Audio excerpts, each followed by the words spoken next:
एक कदम स्वच्छता की ओर। जी हाँ, इसी सूत्र वाक्य को लेकर हमारा देश, हमारा प्रदेश स्वच्छता ही सेवा अभियान की उड़ान भर रहा है।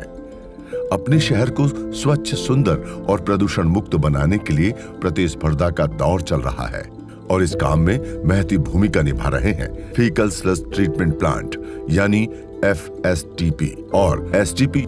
आइए सबसे पहले समझते हैं ये FSTP होता क्या है। FSTP मानव अपशिष्ट के वैज्ञानिक तरीके से उचित निपटान का संयंत्र कहलाता है। इस संयंत्र में मल अपशिष्ट का सुरक्षित और कारगर तरीके से उपचार किया जाता है। शहरी स्वच्छता के लिए ये अति आवश्यक माना गया है। मध्य प्रदेश में 413 नगरीय निकायों में से 368 में FSTP संयंत्र लगाए जा चुके हैं।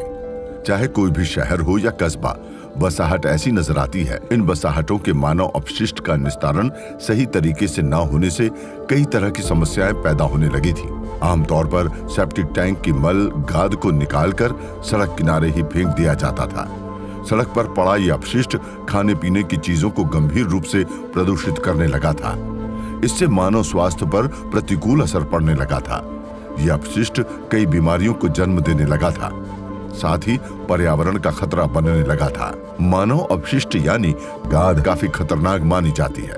सेप्टिक टैंक में जो गाद रहती है उसका BOD यानी बायोकेमिकल ऑक्सीजन डिमांड 3000 से 3500 के बीच रहता है, जो कि सामान्य से बहुत ज्यादा माना जाता है, जबकि सामान्य सीवेज में BOD 300 से 350 के बीच रहता है।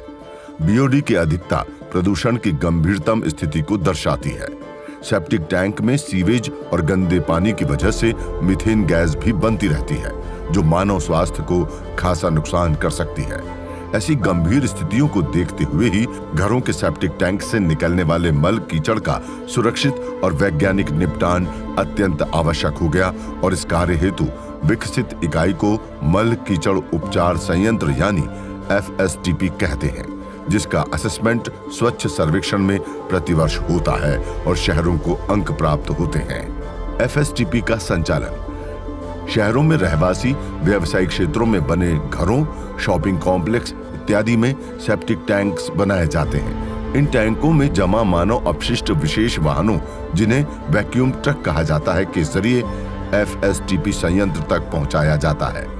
STP यानी स्लज ट्रीटमेंट प्लांट में मानव अपशिष्ट सीधे पाइपलाइनों के जरिए पहुंचता है, जहां पहले चरण में इनलेट चैम्बर में स्लज यानी उपयोगित जल पहुंचता है। इस उपयोगित जल में मानव मल, फ्लश वाटर, सफाई सामग्री और ग्रे वाटर यानी घरेलू अपशिष्ट जल शामिल रहता है। उपयोगित जल यहां से फाइन स्क्रीन के संपर्क में आता है। ये स्क्रीन भी दो तरीके से काम करती है, मैकेनिकल और मैनुअल। इस स्क्रीन से उपयोगित जल गुजरने पर प्लास्टिक, पॉलीथीन, लकड़ी के टुकड़ों को छान देता है। ये छना हुआ कचरा मशीन द्वारा पट्टे के जरिए बाहर निकलकर एकत्रित किया जाता है। कचरा रहित उपयोगित जल को ग्रिट चैम्बर पहुंचाया जाता है। इस चैम्बर में ग्रिट को अलग करने का काम किया जाता है। ग्रिट स्क्रैपलर ग्रिट इकट्ठा करने का काम करता है। ऑर्गेनिक रिटर्न पंप इकट्ठे ग्रिट को अपनी ओर खींचता है और ग्रिट क्लासिफायर इस ग्रिट को अलग छांट देता है। कचरा और ग्रिट अलग होने के बाद इस उपयोगित जल को ऑयल स्केमर से गुजारा जाता है, जहां उपयोगित जल में मिला ऑयल अलग कर दिया जाता है। इस चैम्बर में उपयोगित जल अब नए रूप में बदल जाता है, जिसमें ना तो कचरा है, ना ग्रिट और ना ही ऑयल। अब बारी आती है SBR टैंक की। इस टैंक में 4 चरणों में काम किया जाता है। पहला चरण फिलिंग का है, यानी उपयोगित जल को इन 2 टैंकों में भरा जाता है। इन टैंकों को पूरी तरह से भर दिया जाता है। दूसरा चरण एयर फ्लो का रहता है। एयर फ्लो की 180 मिनट की साइकिल रहती है। एयर फ्लो के समय टैंक की गतिविधि कुछ यूं नजर आती है। चारों तरफ बुलबुले जैसे उठते नजर आते हैं। अब शुरू होता है तीसरा चरण। ये चरण है सेटलिंग का। यहाँ पानी को स्थिर होने के लिए छोड़ दिया जाता है। जब पानी पूरी तरह स्थिर हो जाता है, तब टैंक की सतह कुछ इस तरह दिखाई देने लगती है।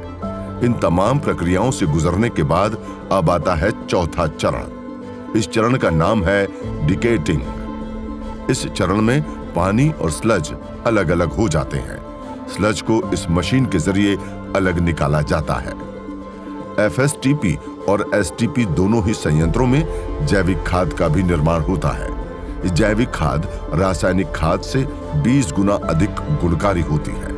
किसानों को इस जैविक खाद से खासा फायदा होता है।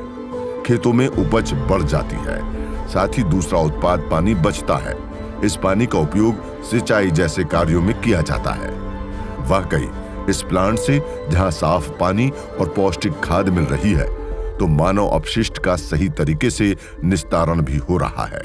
प्रदूषण मुक्त वातावरण निर्मित करने में भी इस प्लांट की महती भूमिका को नकारा नहीं जा सकता। आखिर सरकार भी तो यही चाहती है, हमारा प्रदेश बने प्रदूषण मुक्त, स्वच्छ और सुंदर। एक कदम स्वच्छता की ओर।